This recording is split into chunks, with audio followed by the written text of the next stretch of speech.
Lady reading ہسپتال پشاور کے orthopaedic ward میں زیر علاج گرجاگر دھماکوں کے زخمی پی اے انور آج دوسرے روز بھی ہسپتال میں سہولیات کی فقدان کا رونا رو رہے ہیں۔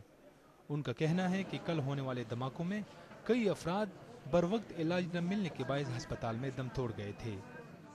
اپ ٹو ڈیٹ جس کو بولتے ہیں نا کہ ایسے مریضوں کو ایمرجنسی میں جو ٹریٹمنٹ ملنی چاہیے وہ نہیں تھی۔ یہ دیکھیں کیڑے ہیں، ادھر ٹیبل نہیں ہے میڈیسن رکھنے کے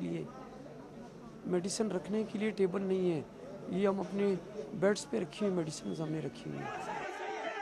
اتوار کے روز عیسائی برادری کے کچھ نوجوانوں نے ایمرجنسی وارڈ میں طبی امداد میں تاخیر پر احتجاج اور توڑ پھوڑ بھی کی تھی۔ آج بھی کرسچن کمیونٹی کے افراد ہسپتال میں زخمیوں کو علاج میں تاخیر کی شکایات کرتے رہے۔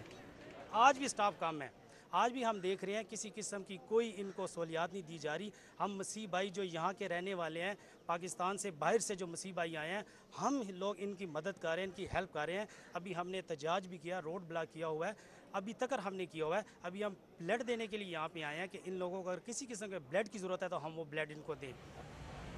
خیبر پختونخوا کا سب سے بڑا سمجھی جانے والا ہسپتال لیڈی ریڈنگ 1600 بیڈ پر مشتمل ہے۔ ہسپتال انتظامیہ کے مطابق اس ہسپتال میں ایک ہی وقت میں 500 فوری امداد کے حامل مریضوں کو طبی سہولیات فراہم کرنے کی سہولت موجود ہے، جبکہ یہاں ایمرجنسی وارڈ میں روزانہ تقریباً 2000 کے قریب مریض طبی امداد لینے آتے ہیں۔ ہم نے 2007 سے اس لیڈی ریڈنگ ہسپتال نے 210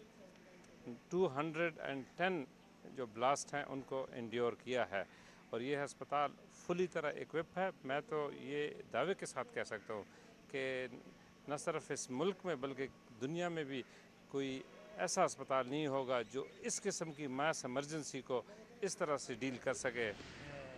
تحریک انصاف کی صوبائی حکومت ہسپتالوں کی حالت بہتر بنانے کی دعوے تو کر رہی ہے، تاہم زمینی حقائق اس کے برعکس ہے۔ پشاور کا لیڈی ریڈنگ ہسپتال پاکستان کا وہ واحد بڑا طبی مرکز ہے جہاں پچھلے 10 سالوں کے دوران مریضوں کو بڑے سے بڑے واقعات کے دوران بھی طبی سہولیات فراہم کی گئی ہے۔